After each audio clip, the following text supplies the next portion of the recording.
What's up, and welcome back to Nowstalgia Pod. We're giving you your weekly rundown of pop culture. My name is Pat Sheehan. I'm here with my co-host, Dave Martinson. Dave, you want to get out of that chair? You're sitting in my seat. What is that a reference to? Is that it's supposed to be a high-flying bird, but I don't think I nailed the line necessarily. We're going to be talking high-flying bird today, as well as Lego Movie, Russian Doll. Thank you. Next. We're going to be starting off with the Grammy Awards, but before we do, hit that subscribe button if you're watching on YouTube, and go to our soundcloud.com/nostalgiapod page, where you can check out the podcast in a form and give us a 5-star review on iTunes. We appreciate all the support. So Dave, we're going to talk Grammy Awards in a second, but I wanted to kind of test kind of dip my toe in the water here and see, how are you feeling about Aladdin? They dropped their first trailer last kind of feeling a bunch of different ways about this trailer. It was surprising. We didn't expect to get a full trailer last night. They dropped out of nowhere. Showed Genie, showed Jafar. You see Princess Jasmine. Lots to dig into there. What'd you think? Yeah, not a full trailer. It's like a minute long, right? So teaser. Yeah, but teaser. Yeah, I'm not up in arms about the Genie thing, but I do think that Jafar's voice, his line delivery, definitely not what I expected. Just wasn't quite as sinister as you'd want. You know, he sounded bring me the lamp, Aladdin. Yeah, a little young at the very least. So that's questionable. But like, I saw things like, oh, they cast Jasmine wrong. Like, what? What? You didn't say anything. It's Naomi Scott. We've known who she is for months, for a year. Like, what are you talking about? And I don't know, like, everyone's like, oh, they should have just done a CGI Genie. And this is, of course, you know, a few weeks removed from Will Smith's not blue from the Entertainment Weekly shoot. It's like, oh, now he's too blue, you know? Now he's Tobias Bluth, actually. But, like, there's going to be a lot of CGI in this movie. You see a lot of it in the cave. I'm okay with a practical effect. You know, everyone loves to throw that out. So I'm going to reserve judgment, but interesting year for the Disney remakes. They got 3 of them this year. It's the most they've ever done in 1 year. So, I mean, you weren't a fan?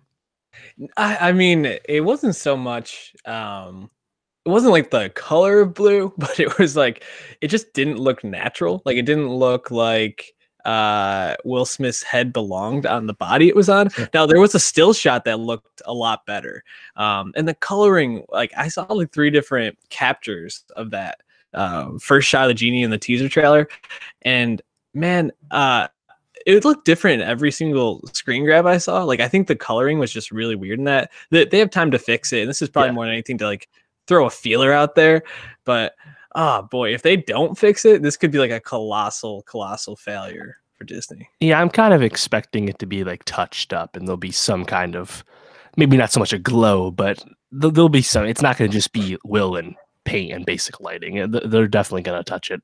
But yeah, the reason this is made is because all the other remakes made a shit ton of money. Yes, it's like creatively bankrupt per se, but people go. And Disney likes to make money to make other things, and these are ways for them to make tons of money. So if you don't want to support this kind of thing, don't go. But we'll see if that matters, because unless parents don't take their kids, it's going to make a lot of money. You know, I'm more curious about how Dumbo does at the end of March, because it's like 2 weeks after Captain Marvel, which is Disney kind of cannibalizing itself in a sense. But also, Dumbo is a much older original Disney tale. And I don't know how nostalgic it is. You know, it's not this. It's not like the Renaissance era. It's not like Aladdin and Beauty and the Beast, where like people our age, millennials and stuff, have more like a nostalgia and longing for those movies. Like Dumbo, it's a lot older. You know, what was it, in the 60s or 50s it was made? So I'm interested to see how that one does. But I think Aladdin will be fine, to be honest. I gotta be honest. I don't have any connection to Dumbo, but seeing how cute that elephant looked in the trailer, I can't wait to see it. It looks so freaking cute, dude. Like, cutest little elephant I ever did see. Yeah, we'll be checking in. I think I'm interested to see how the flying carpet makes out, because traditionally, like, CGI like that can be very tough, but we've seen it done pretty well in recent years. So if that doesn't do well in like the first trailer where we see that, I'm gonna be a little nervous. So we'll be checking in with Aladdin a little bit later. But Aladdin aired during the Grammys last night. The Grammys are an award show that we largely do not care about. I don't think you tuned in, right? Negative. I did not tune in. You had a better way to spend 3.5, 4 hours of your life last night. Yeah, well, I was checking it on Twitter. I was playing a lot of Apex Legends last night, brand new battle royale game, and I was checking out Twitter. And there was like, "Oh, this is getting long." I'm like, "It's still on? What?" Yeah. Apparently, it's glad I skipped out because pacing at an award show is very important, and over 3 hours, right? That's too much. Yeah, over 3.5. It started at 8 and it got to be 11:20 and they hadn't even done the in memoriam yet. And I was like, I tapped out. I was like, I can't stay up to watch probably an album that I don't care about win this award. Although I gotta be honest, Casey Musgraves taking home album of the year, pretty solid. We had Cardi B, Invasion of Privacy, winning best rap album. I mean, Dua Lipa won for somehow new artist, which is she a new artist? Really? Like no, but by like the Grammys weird standard somehow. Like correct. Her won or what was that, best R&B album, and then she got up there, it's like, yeah, this isn't even an album. Like it was just like straight up nah. Drake won for what, rap song, rap record. God's Plan. He got up and he's like, yeah, these things don't matter. Like it was pretty wild. What did you think about Drake? Did you hear anything about that on Twitter? Yeah, so I mean, actually I checked in, I saw it, all the moments and stuff after the fact, but yeah, I think Drake's point, which is very very sassy and matter of fact, but kind of speaks to why the Grammys have problems unlike Oscar problems. They're very different. And the music industry doesn't care about the Grammys. The film industry cares about the Oscars, so much so that smaller budget movies get financed for hopes of getting awards. It basically helps diversify the non-franchise IP movie slate throughout the year, right? The Grammys don't do any of that. They don't like, Grammy prestige isn't really a thing right now. It doesn't. You certainly don't need it to make music. So when big artists don't care to show up in years they're not nominated, it kind of says a lot, you know? But I think they at least helped themselves slightly this year by more or less picking the right winners of the people they nominated. And of course, Neil Portnow, their like chairman, that like asshole dude's finally stepping down. So hopefully that leads to more change. But yeah, I mean, Drake, you know, he was blunt about it, but he's right.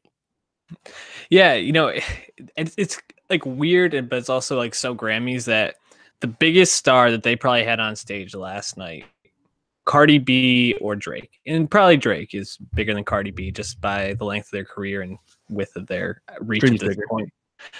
But I mean, the one moment you have your biggest star on the stage, you freaking cut his mic off. Like, is that like? And he hasn't been there in years too. That's the other thing.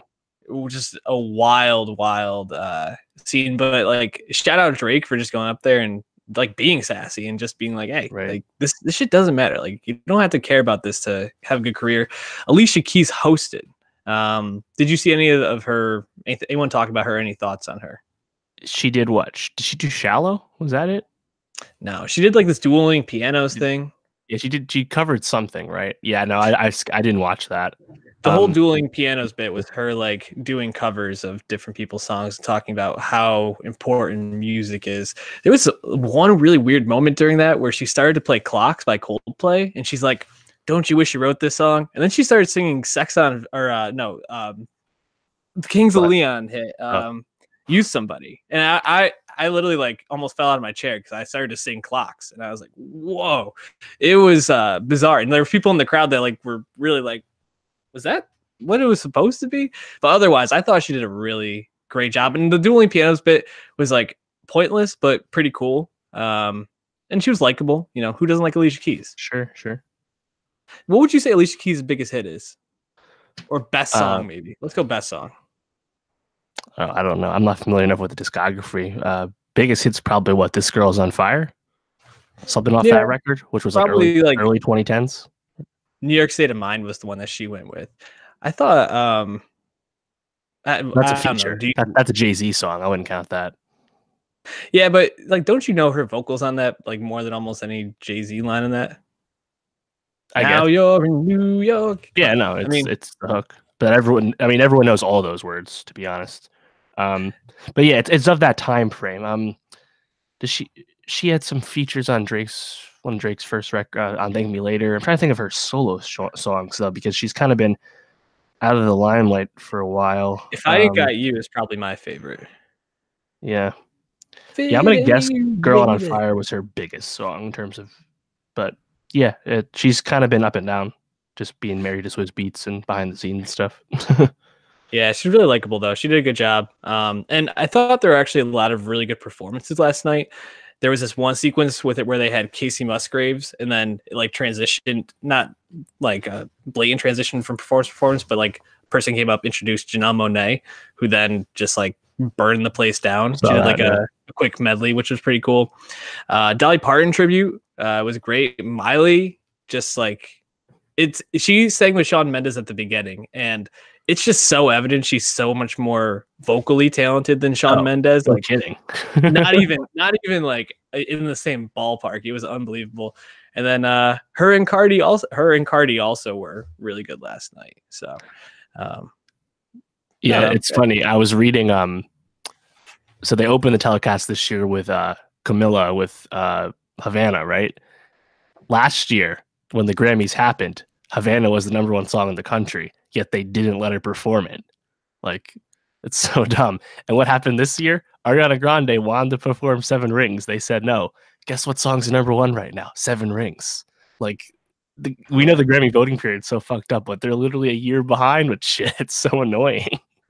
Yeah, they just really can't stop shooting themselves in the foot. But I do have to say, I think if there's one thing that they did, if they know that people aren't going to give a shit about their awards, at least they're making moments on the broadcast, which is worth talking about. Keeps it relevant. You mentioned Ariana Grande, Seven Rings, featured on her new album, Thank You Next, which dropped this past Friday. Less than 6 months after Sweetener? Less than 6 months. Crazy. August 17th. I mean, in today's music entertainment machine, you pretty much, if you're a pop star, you make an album, you ride that thing out for a year and a half, 2 years, you do like the whole rollout, touring, press tour, all that jazz. Ariana is just like, nah, dog, I got something to say. Did Thank You Next deliver? We were a little worried about it. I was very impressed, to be honest. I've been saying a lot that I was gonna assume it'd be rushed and unnecessary, superfluous, all that. And while I think I still like Sweetener a little bit more, the EX is really good, and also does feel like a correct follow up to Sweetener and all of the whirlwind of events she's had in the public eye. So I was quite impressed with this. What did you think? I mean, I think this is her best album to date. I think it's the most mature she's sounded, which is kind of funny when, one of the songs is like, fuck a fake smile, like, or like leave your boyfriend on board. Like that shit doesn't sound mature, but I think what she's talking about on this really, I agree. And the way she delivers it just feels more in line with somebody who's really moving through their career and into a different realm. There's a lot to talk about in this because she touched on a lot of different topics, but I guess maybe I wanted to ask, like, there's a lot of really good songs on here. I think people were talking a lot about the song with Mac. I saw a couple articles written about ghosting or ghosting. What did you think about that song in terms of a tribute to him? Well, it definitely sounds like a really personal song. It's not like let's make my Mac song now. Let's throw that in there. It didn't come across that way. I know some people were trying to pick apart, is it interpolating a 2009 off Swimming? I think you can get there. I don't think it's clear cut, but yeah, it's I think it's actually, and it kind of connects to some of these other songs where she's kind of assumingly talking about Pete Davidson, but being like how I was still longing for Mac Miller, even though I'm with you, and you're realizing that I'm still in love with this dude. And like, it's actually like really like mature, as you said, like emotional, like storytelling and just like talking about oneself. So I thought Ghostin' it's definitely heavy, you Hmm. know. Not a song I would just throw on, even if I wasn't a big Mac fan. But Right. no, I thought it, it sounds like it comes from the heart, like a lot of this. I think she's and yes, she has lots of producers and lots of co-writers, a lot of these writers she's worked with for a long time, but it still feels like it feels like a very genuine record front to back. Yeah, genuine was what I was gonna say too. Is it feels like, like a song like "Needy," which is the second song on the album, but it's a pretty self-aware. Sounds like someone that's gone and talked to, either their friends or therapists and really done some processing of their own self and where they're at. And she even talks about like people call me selfish, but like how could it be selfish when I'm doing this for me after all I've been through? It's like she has like a really pronounced message in these, and it's very clear what she's Mhm. going for with almost every song, Oh which yeah. I think past Ariana albums have been, she's had some features, she's had some people to try to like pull her up or gain some clout, and this time she's just like, I got something I want to say. I'm going to say it clearly, and you can either like it or not. But it seems like she doesn't really care. Like she just Yeah. kind of wanted to get a message out there. Yeah, and to that point, it's also like this is like a victory lap record. Despite Right. the fact that she has these genuine things she's going to communicate well in these songs, she's also releasing another good album less than 6 months after her last good album. Mhm. And she's the number one artist on Spotify. Like it's so confident. And Yeah. it's really quite impressive, to be honest. Like, even if you're not like a big pop music fan, I've really come to appreciate a lot of mainstream pop these days. But I think you can't help but like be in awe of how she's played this. Like Thank You Next. A lot of people think that's her best song ever because of how self-aware it is and well written it is. And like I know me and you, we talked about Seven Rings, a song we're really not that high on. And you can check our video on that on YouTube about the appropriation and lack thereof of that. But that song's still kind of a bop, and it Mhm. also went number one. So our opinion, what's our opinion matter on it, right? But Right. yeah, I think overall it is. I'm really curious to see where she goes from here. You got to figure she's going to take a lot of time off because she kind of gets into it on the album about, even though she's very happy with her personal career and her growth, the other stuff is starting to wane on her. So I wonder if after this mega world tour she's going to do, if she like slows down creatively for a little bit. I mean, she's not even 26 yet, so she's had quite the prolific career just for her early 20s. Also, I mean, she talks about in the album, like you just mentioned, but I can't imagine she's going to have enough happen within the next year or so to really inspire another album, because it seems like Right. I've beaten to the ground at this point that she had messages that she wanted to write songs around, and I think after the feedback she's going to get around this, she's not going to be really in a rush to just get another, like plain ass pop album out. It sounds like she's really going to want to have something to say and come from the heart. At least I hope she'll stay on this sort of track. Um, Yeah. yeah, and touring's going to obviously slow her down from releasing an album 6 months after the fact. Right. Yeah. I mean, I mean, she's already the number one artist on Spotify. This will just help keep her there with all these new songs, and Crazy. they're projecting it to do around 300,000 equivalent units, but that's about 100,000 pure sales. So she's obviously killing it in the total exposure department. But yeah, like Sweetener, I like that she's really evolved past. Let me do all these power ballads where I show you why everyone compared me to Mariah Carey when I was 18. Like we get it. It's not that interesting. Let's move past that. And she's definitely moved past that. I think a lot of these beats on this album are very interesting. Um, Gone are those Pharrell beats that I thought were really cool and quirky. I like those on Sweetener. A lot of people didn't, but the weird like trap production is a little off to the side now.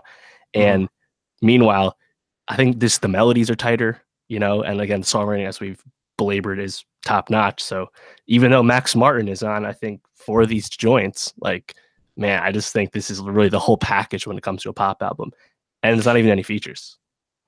Yeah, it's just so, every song has like something that's so catchy about it. I mean, Thank You Next gets stuck in your head like so fucking quick. You listen to that song once. We're gonna talk about the Lego movie, which literally had a song called "This Song's Gonna Get Stuck in Your Head," but like that is like the epitome of like pop songs get stuck in your head.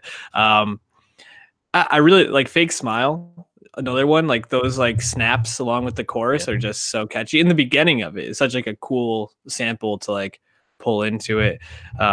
I know Wu-Tang did it better. We don't need to go into that. Yeah.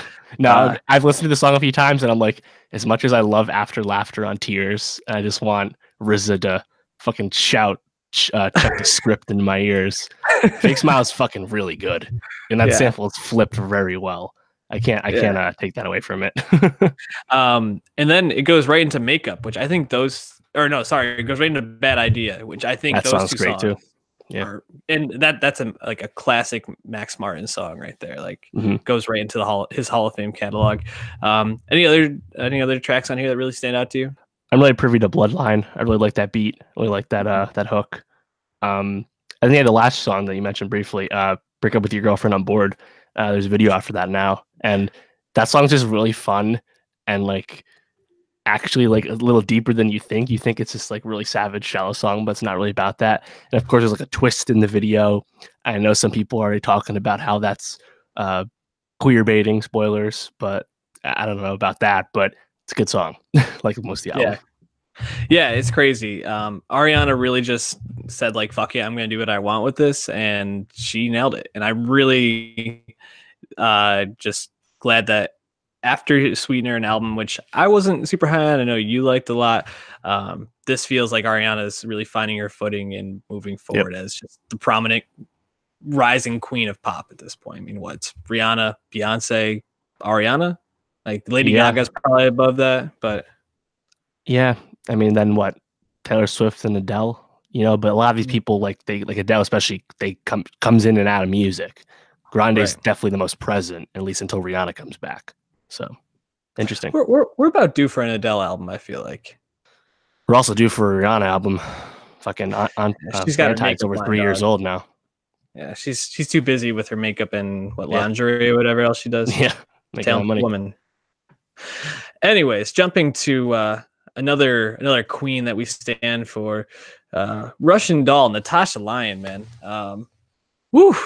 I early in the year it's kind of a wasteland. Like you get a couple of shows, like sometimes you get a young pope, or these shows that surprise you. And Russian Doll is right up there with those early year shows that just kind of drop and you're like hooked. And I have a feeling we're going to be talking about this all the way in December because, this show, which was created by Natasha Lyonne, Leslie Headland, and Amy Poehler, is funny and clever and moving. And it just, I can't talk highly enough about it. But before I step too much over the point, what did you think?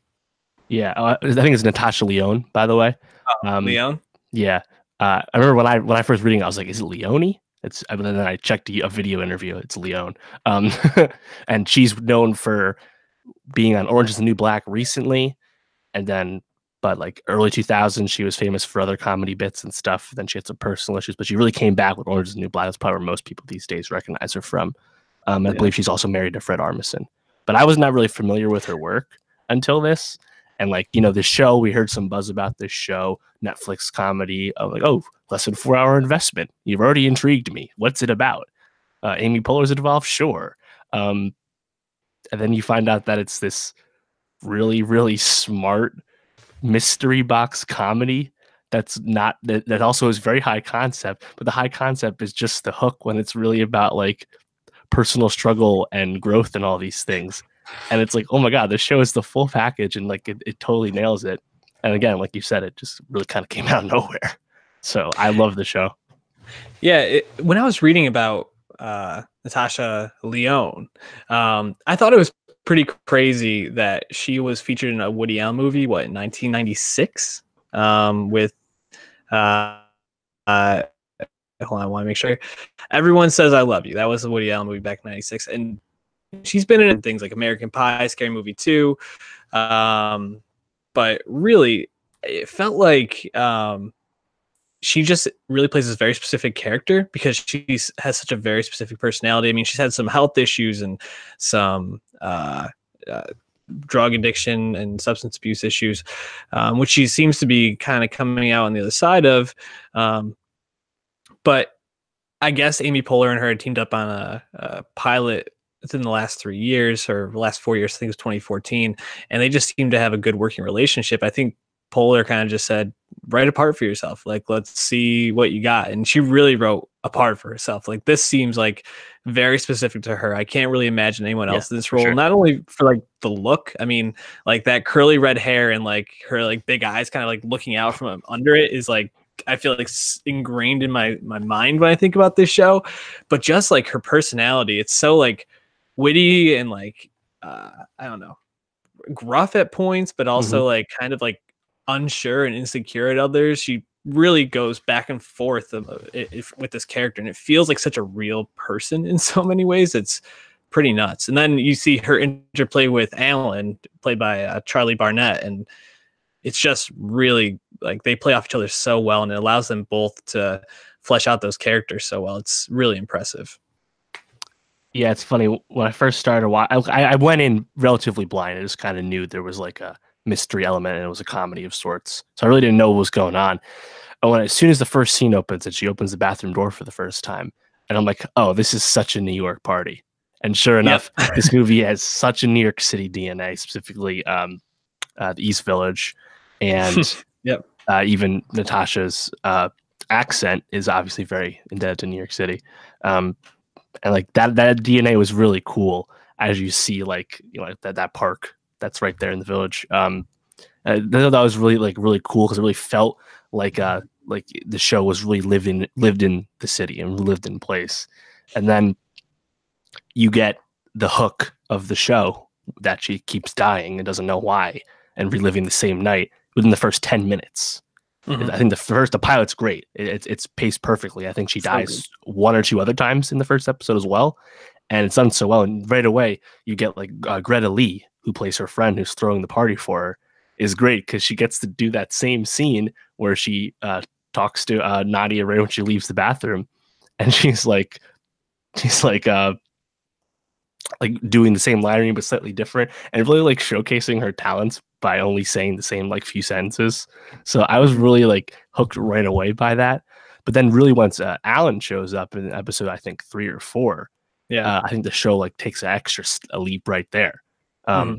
And I did think it once you understand a little bit further on that it's really more about these two characters learning about themselves and trying to get better.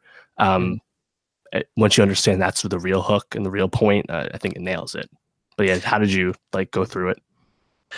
I watched it pretty quickly just because it was so gripping's not really right where it just really hooks you. Like you just kind of like want to keep watching. It's a good It's only binging 30 show. minutes. Yeah.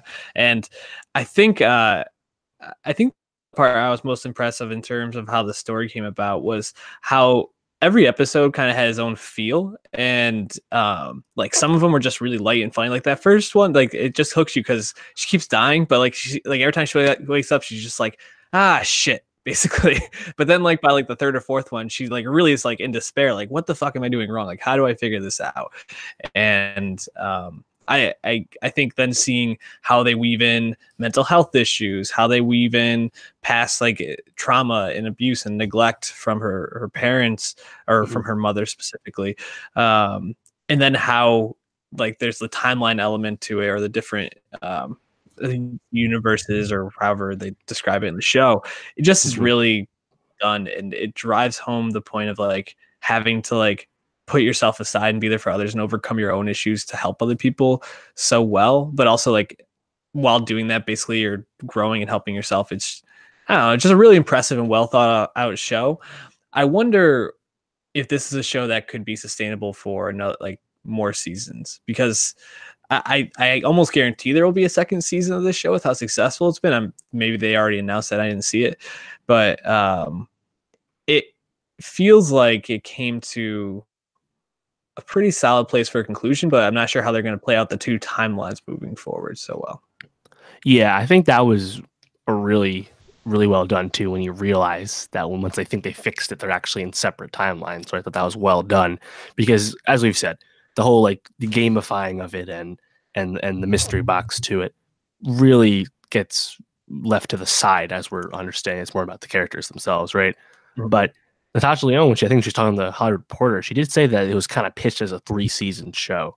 So we'll see. But at least they've already thought about it, and I agree. I think they will, in fact, renew this. I think this kind of show, it's it's obviously a vehicle for Natasha, but also very creative and really actually getting at some deep shit. So I think this is the kind of shows that you want to keep going. And you know, you'd hope Netflix sees the big numbers. We hope it's done and keeps going. Also, smart of them to release it on Groundhog Day weekend. Obviously, you Absolutely. know, they will never miss something opportunity as easy as that. No. That was pretty funny. Also, shout out to "Gotta Get Up," the song from Harry Nilsson that plays every Oh time God, she they licensed like the comes shit out of back that with. song. So, dude, such a perfect choice. I'm not sure who picked it, but truly inspired. I feel a lot better hearing that she pitched as a 3-season show. I didn't read that because with a concept like this, I feel like you had to have it kind of laid out. You can't be a loss where you paint you might reunion show or like remake or something like that. Yeah, yeah, you're right. Not here for it. My other thought I started to realize once I was watching it was, imagine watching Black Mirror Bandersnatch and preferring that to Russian Doll. Russian Doll's actually telling you a real story, you know? And yes, they have timelines and stuff, but Russian Doll's actually doing the work, and I think it's just better written. So Yeah, Bandersnatch doesn't even compare. But you know what movie I think on Netflix is pretty close to the quality of Russian Doll is Steven Soderbergh's High Flying Birds. Just dropped this past Friday, and starring Andre Holland, Zazie Beetz, Zachary Quinto. Quinto, Melvin Gregg, Sonia Sohn, which shout out Kima dog. Like if you watch The Wire, you haven't really seen Kima in a lot of stuff, so it's always good to see her. Yeah, this is interesting. So like the thing I think people are probably most or like the thing people were talking about beforehand was that this was all shot on an iPhone. Which is something, you know, we've been seeing people playing with formats and ways of shooting films, and I'm sure that there's a ton of people that make movies on iPhones every day. But when you have Steven Soderbergh making a movie on an iPhone, that's pretty interesting because I mean he's a really amazing director, a true great and legend in his field. High Flying Birds, did you like it, and if so, why? You love adding unnecessary plural to titles. This is bird, dog. High flying Yeah. bird. Well, there were more than one bird in this, at least I think. But we'll talk about Yeah, that. I really liked it because this movie is all script, and if you appreciate good writing and storytelling primarily through dialogue and writing, this is a movie for you. And not only is Soderbergh a great, obviously directing it in an interesting way at that, but it was written by Terrell Alvin McCraney, the playwright who we know co-wrote Moonlight. And it shows because there's not an ounce of expository dialogue in this whole movie. And everything is told through real plot moving conversations, and the characters are fleshed out over time through the world that's built by the script and script alone. Because while we get really cool angles from the iPhone, you know, whether it's wherever it's pitched or put, it was primarily on a tripod when Soderbergh was shooting it. It's a lot of close-ups. It's a lot of person talking to person or person walking and talking to someone else, you know? So all the work really needs to get done with these conversations. And I think it really works out. You know, you maybe going in, you hear it's a basketball movie, a movie about sportsmen, you think there's going to be like those sports scenes, and there's not that, right? Like we don't see Eric Scott play that game at the court, cuts away, right? I know probably some people maybe thought the movie was lacking like quote action, I guess. It didn't bother me. I can understand that. But I didn't think the movie was slow because the pacing was so strong, but it was just all dialogue based. But what was your take? No, yeah, I mean, I thought it was good. I didn't end up loving this movie. I thought it was I want to say slow. I think it just for a film that is so dialogue driven, I needed a little bit more. I found myself kind of feeling a little bit almost like oversaturated with having to follow all these conversations. I wanted to show me a little bit, but overall, I thought it was pretty good. It's not my favorite Soderbergh movie, but it's definitely a quality film. And the fact that movie of this quality is just like another thing on Netflix at this point is probably the thing I'm most like struck by. Like you're getting this great filmmaker with doing this really inventive style of shooting this film, and he's just like, yeah, and it's gonna be on Netflix. Just blows my mind that I watched it in my home. Right.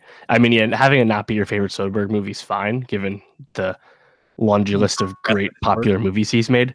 Yeah. But yeah, I think obviously the talent stands out, but they made this for only $2 million. So most of the actors didn't take a big check for this.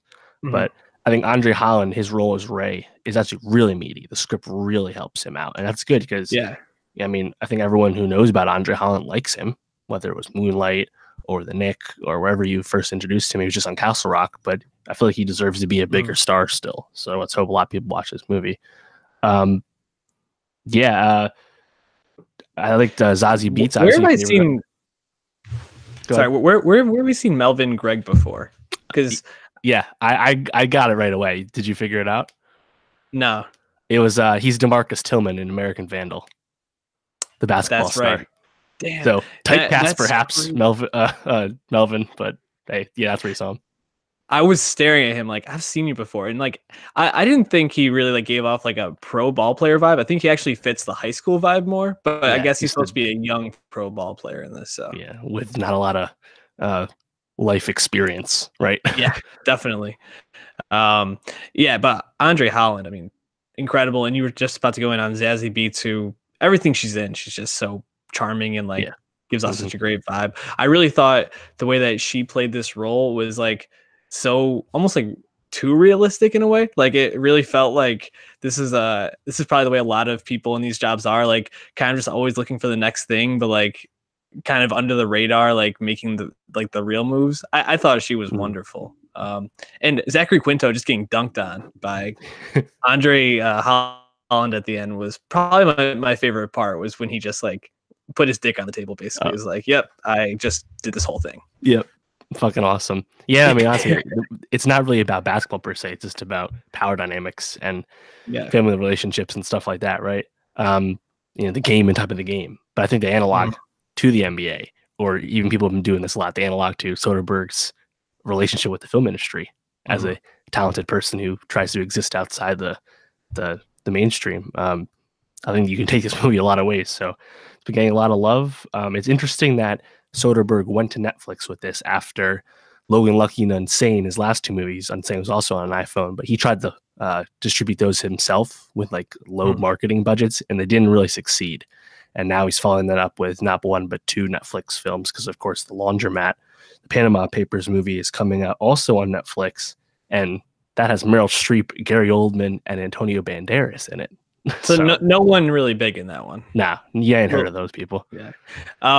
What did you think about him using like real life NBA players in this? Do you feel like it really added a lot to the movie? Yeah. That part I didn't really like that much. Yeah, it was fine. It was Reggie Jackson, Towns, and Mitchell. Mitchell already doing some movie stuff after one season. Come on, dog.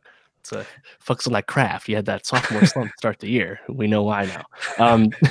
Now, I mean, yeah, it kind of like sets like the vibe in terms of like what I forget his name, the old coach character was kind of talking about, right? I forget. But yeah, I could have done without it, I guess. Yeah.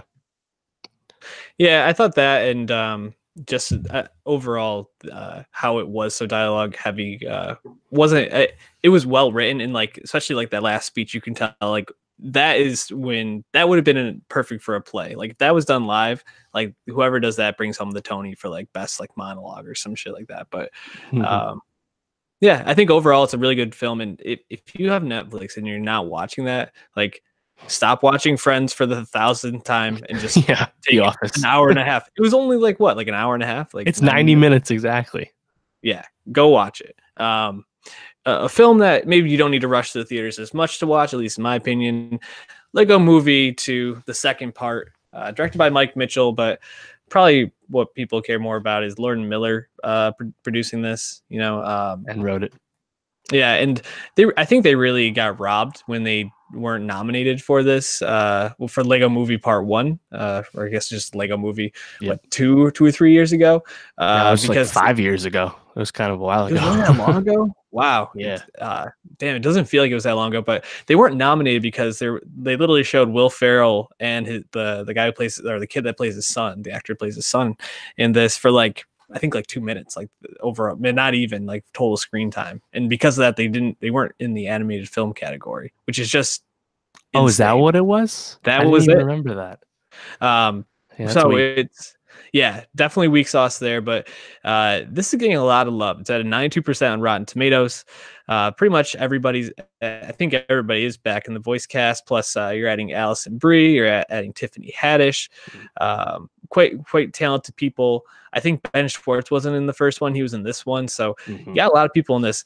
Did this one sit as well with you as the first Lego Movie did? Yeah, I mean, and also just for starters, I wasn't super super high on the first one as some people. Like it was creative and funny, but I wasn't like blown away the way some people were. So I was already coming in with lower expectations.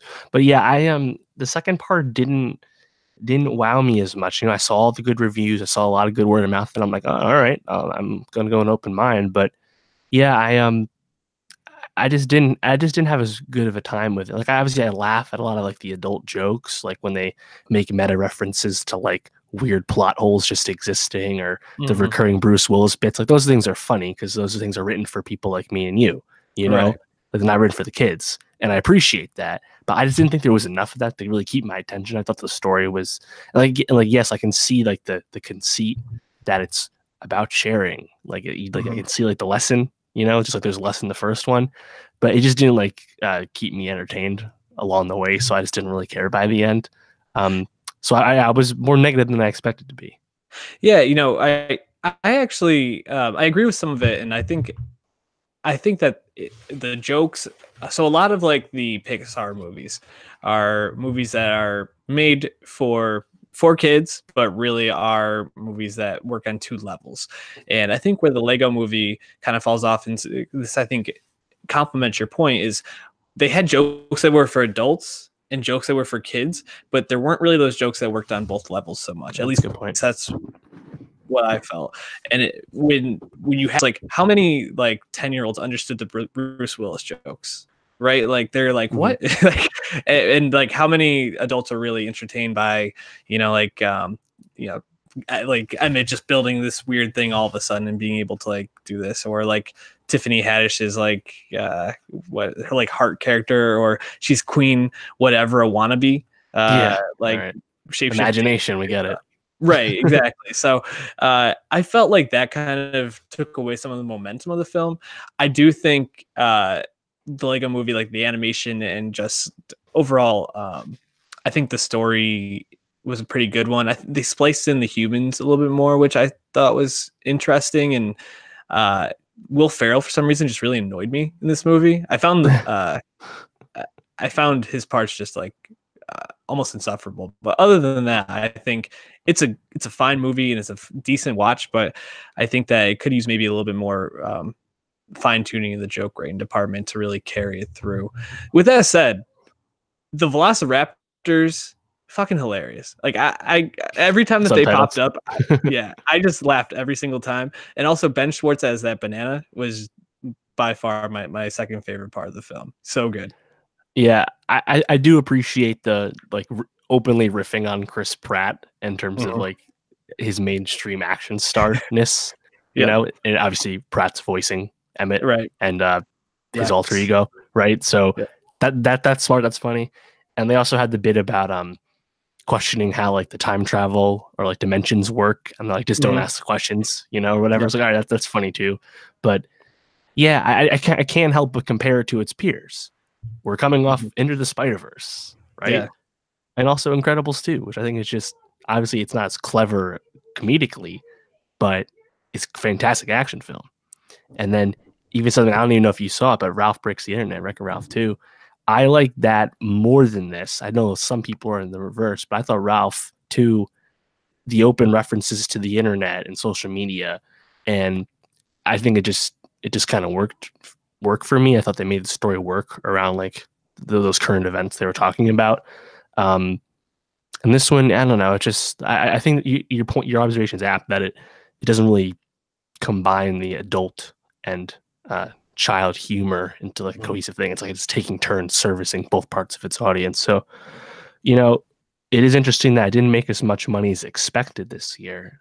This time, it only made around 35 million opening weekend. It was projected to be in the 50s, so that's less than half of the first one's take, and the budget is, I think, 40 million more this time around. So I wasn't expecting that, considering the competition, especially in the child film department. So I'm interested to see the legs on this movie, given the slightly smaller reception than expected. Lego movie, I still think it's definitely, if you have kids or if you like these animated movies, it's still a good movie. It's maybe not like a top tier one. It's not Spider-Verse, which got nominated for an Oscar, but it's definitely serviceable, and it's a good February release, I guess. Can't ask for much more at this point of the year. Yeah, we'll also see how to Train Your Dragon 3 does, because that's also getting a lot of strong reviews. That's a series that's well liked in general. But the first one won the Oscar, I think. I forget if I remember right. That's coming out in 2 weeks. So, or 2 weeks. So we'll see if that cannibalizes, But yeah. And then you got Captain Marvel coming up as well. So the kids are having plenty of stuff to see soon. But yeah, I'm interested to see like the age demo on this too. Like what do parents think of this one? It's just weird because we're doing really well with animated films. So just kind of interesting to see where people's tastes, bob and flow. Obviously, we all know everyone likes Spider-Verse, but where's everyone else sitting on the other stuff? Going to be interesting to find out. The movie I'm most excited for in the next, I guess, say 2 months is Us. Like every time I see a trailer, like dude, about a month away, I think. Yeah, and then I guess I might have to buy CBS All Access to watch this other Jordan Peele project, The Twilight Zone. Crazy! I can't believe we have to buy another subscription. You can, if you wait to the end, you can do a free trial and binge it all. I know some people that did that for Star Trek Discovery. So we'll do an end of season review and just waste the whole weekend watching Twilight Zone. But I think that's gonna do it for us for this week. What we got next week? Yeah, so next week we'll of course be giving our official Oscars predictions for the Oscars that following Sunday, the 24th. We didn't talk about the nominations once they came out, so we'll go all in that in all its glory. BAFTAs just happened, so the narratives continue, and we're really at the final time. I believe voting started right now, so we'll talk all about that. We're also talking about Cold War, finally, Best Foreign Language Film nominee, and a movie that's incredibly different than Cold War. We'll also be talking about Alita Battle Angel from Robert Rodriguez, produced by James Cameron, with Mahershala Ali, speaking of the Oscars. So, and then music this Friday, Czarface meets Ghostface. All that Wu-Tang action for you in your headphones. So plenty of stuff to talk about next week. We probably won't be talking too much music though, right? No. We'll be recording a little early, so we're not going to hear that Czarface, but you should hear it. We'll talk about it after that. Absolutely. We'll talk about that the following week, as well as our post-Oscars podcast. So a lot of stuff coming in the next couple of weeks. My only hope is that Green Book and Bohemian Rhapsody do not win Best Picture, because if so, it's going to be terrible. I'm feeling good, man. I'm feeling good. Rami's probably going to win, but I'm feeling good about the others too. You're a lot more confident than I am with it. But again, follow us on YouTube. Give us that 5-star rating on iTunes, and go to soundcloud.com/nostalgiapod and @nostalgiapod on Twitter to catch all of our content. We love you. We appreciate you. Thank you. Next. Peace out.